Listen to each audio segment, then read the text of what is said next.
तुम्हाला तुमच्या computer skills upgrade करायच्या आहे? दिशा कम्प्युटर इन्स्टिट्यूट घेऊन आले आहेत महा डिस्काउंट ऑफर। आता कोणताही कोर्स करा फक्त 1800 रुपयांमध्ये। अगदी दाहक भीषणता जी आहे ती अनुभवायला मिळते आणि माझ्या मागे अगदी आपण पाहू शकता की विमानाचं जे टेल आहे बघा, एअर इंडियाचा जो लोगो आहे लाल रंगाचा तो सुद्धा आपल्याला या ठिकाणी स्पष्टपणे दिसतोय। विंग्स या ठिकाणी दिसत आहेत आणि जो टेल आहे विमानाचं ते सुद्धा दिसतंय। त्यामध्ये जे मेमरी बॉक्स आहे ते सुद्धा ब्लॅक बॉक्स आहे ते सुद्धा काढण्यात आलेले आहे। एक बॉक्स जो आहे तो काढून दिल्लीला पाठवण्यात आल्याची माहिती आहे, तर दुसरा जो बॉक्स आहे ते शोधण्याचं जे काम आहे ते सध्या या ठिकाणी NSGचे कमांडोज असू द्या किंवा मग NDRFचे जवान असू द्या त्यांच्या तुकड्यांकडून सुरू आहे। 6 NDRFच्या तुकड्या या ठिकाणी पोहोचलेल्या आहेत, त्यासोबत NSGची एक टीम या ठिकाणी पोहोचली आहे। डॉग स्क्वॉडला सुद्धा या ठिकाणी पाचारण करण्यात आलेलं आहे। काही विद्यार्थ्यांची विचारपूस जी आहे ती या ठिकाणी होताना आपल्याला स्पष्टपणे पाहायला मिळते की नेमकं त्यावेळी काय घडलं होतं आणि जे विद्यार्थी होते MBBSचे ते नेमके काय करत होते या संदर्भात देखील आढावा जो आहे, जी चौकशी आहे ती सुद्धा या ठिकाणी घेतली जाते आणि NSGचे जवान त्या ठिकाणी पोहोचलेले आहेत, अधिकारी पोहोचलेले आहेत आणि छताची काय अवस्था झाली ती सुद्धा आपण पाहतोय। या ठिकाणी माझा कॅमेरामॅन योगेश सावंतला सुद्धा सांगेल की ही झाडं दाखवावी जेणेकरून लक्षात येईल की ज्यावेळी हे विमान या झाडांवर कोसळलं काय परिस्थिती झाली। अगदी भलं मोठं या ठिकाणी 40-50 फुटाचं झाड होतं, मात्र आता 30-40 फुटाचं झाड राहिलेलं आहे। बाकी वरचे 10-15 फुटाचं जे झाड आहे ते सुद्धा पूर्णपणे पडलेलं आहे, खाली कोसळलेलं आहे। झाडाच्या फांद्या मोठमोठ्या ज्या झाडा होत्या त्या फांद्या सुद्धा या ठिकाणी पडलेल्या आहेत। बरीचशी झाडं आहेत ज्यांना या ठिकाणी फटका बसलेला आहे। तर एक वॉच टॉवर सुद्धा या ठिकाणी होतं, एक चिमणी या ठिकाणी होती लोखंडाची, ही चिमणी सुद्धा वाकलेली आहे आणि तिचा जो एक भाग आहे तो सुद्धा या घराच्या अगदी दुसऱ्या बाजूला पडलेला आहे। विमानाचं जे विंग आहे ते सुद्धा खाली कोसळलेलं आहे।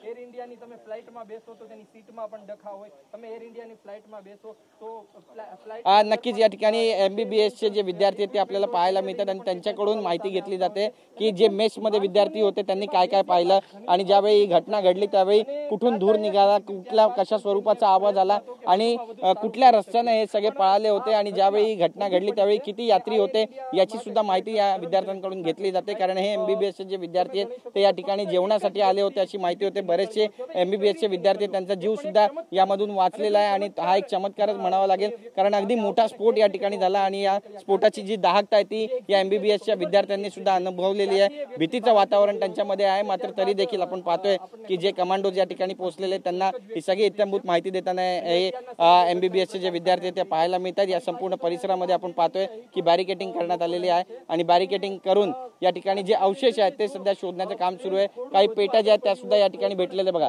एक पेटी या ठिकाणी आपल्याला दिसते अधिकाऱ्यांकडे आणि या पेटीमध्ये काही वस्तू ज्या आहेत त्या सुद्धा आता सोबत घेतल्याची माहिती मिळते। बघा, एक पेटी जड अशी एक पेटी आहे या ठिकाणी लोखंडाची आपण पाहतोय की जे कमांडोज आहेत त्यांनी आपल्या सोबत घेतलेले आहेत। फॉरेन्सिकचे जे जवान आहेत ते सुद्धा आपल्याला या ठिकाणी दिसत आहेत। बघा, हे पाठीवरती त्यांचे जे चौकोन चित्र दिसत आहेत ते सुद्धा हे सगळे जवान आहेत आणि फॉरेन्सिकचे ही जी टीम आहे ही या ठिकाणी दाखल झालेली आहे आणि फॉरेन्सिकच्या टीमनं काही पुरावे सदृश्य वस्तू ज्या आहेत त्या सुद्धा आपल्या सोबत घेतल्याची माहिती मिळते। आता एकंदरीतच आता तपास कार्याला सुरुवात झालेली आहे। दुपारचे 12 वाजता तापमान 38 ते 40 अंश सेल्सिअसच्या घरात पोहोचलेलं आहे। इतक्या रखरखत्या उन्हामध्ये सुद्धा आपण पाहतोय की आता चौकशी जी आहे ती सुरू झालेली आहे आणि तपास कामाला देखील गती मिळालेली आहे। आणि सगळ्यात महत्त्वाचं म्हणजे एअर इंडियाचं जे विमान या ठिकाणी कोसळलेलं आहे या विमानाला पाहूनच याची जी दाहकता आहे ती आपल्या लक्षात येते। ज्यावेळी घटना घडली असेल कशा पद्धतीचं वातावरण असेल याची कल्पना सुद्धा करत नाही। जे लोक इथले प्रसंग सांगतात, जे अनुभव सांगतात ते सांगताही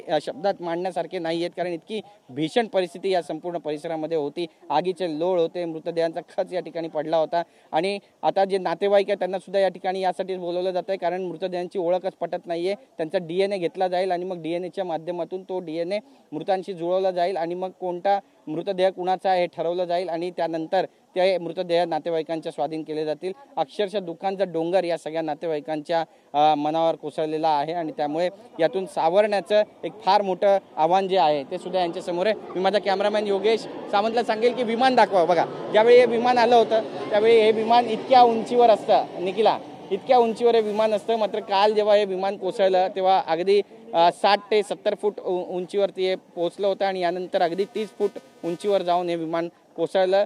विमान टेक ऑफच करू शकलं नाही अशी सुद्धा दृश्य आपल्याला दिसली आणि अगदी हृदय हेलावून टाकणारा हा सगळा प्रसंग होता आणि त्यानंतरची ही दृश्य आपण पाहतोय। या ठिकाणची विमानाचा जो मागचा भाग आहे ज्याला आपण टेल म्हणतो तो या ठिकाणी आहे, जो पुढचा भाग आहे तो इमारतीच्या दुसऱ्या बाजूला कोसळलेला आहे, मेसच्या दुसऱ्या बाजूला कोसळलेला आहे, त्याचे सुद्धा अवशेष त्या ठिकाणी पडलेले आहेत। बऱ्याचशा बॅग्स आहेत, बऱ्याचशा ट्रॉलर्स त्या ठिकाणी आहे, बऱ्याचशा खुर्च्या विमानाच्या त्या ठिकाणी पडलेल्या आहेत आणि विमानाचा जो मुख्य भाग आहे तो सुद्धा त्या ठिकाणी कोसळलेला आहे आणि त्यामुळे अतिशय भयावह अशी ही सगळी दृश्य आहे आणि लोकांमध्ये सुद्धा भीतीचं वातावरण आहे।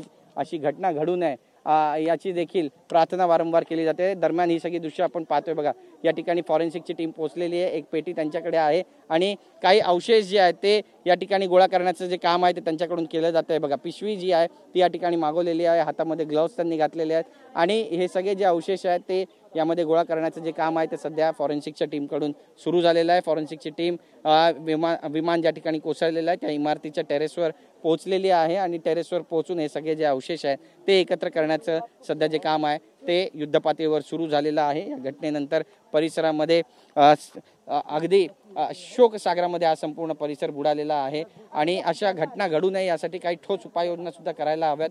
आता पहिले आधी ज्यांचे टेरेस या संपूर्ण भागामध्ये होते तिथे टेरेसवर येऊन खाट टाकून हे सगळे लोक जे आहेत आसपासचे ते झोपत होते, मात्र आता झोपायला सुद्धा भीती वाटते अशी सुद्धा प्रतिक्रिया त्यांनी दिलेली आहे।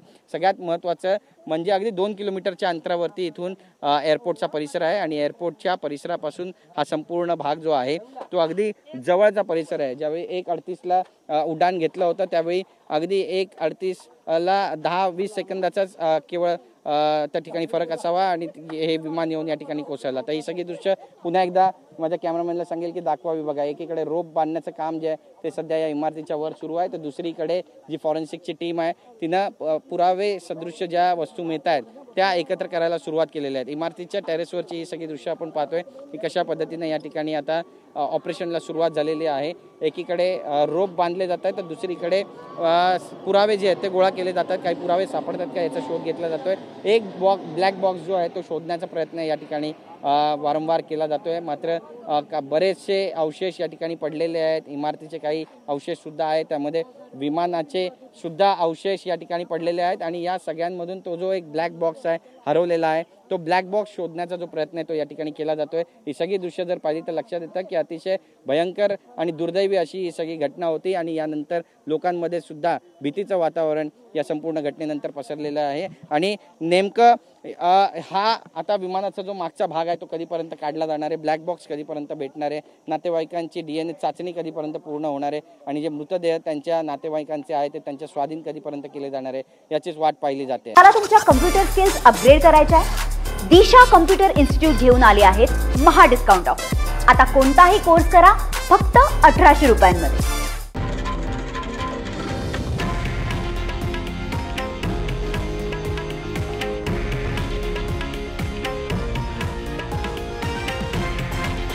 हे आहे देशातील नंबर 1 न्यूज नेटवर्क आणि आपण पाहत आहात TV9 मराठी, एकमेव।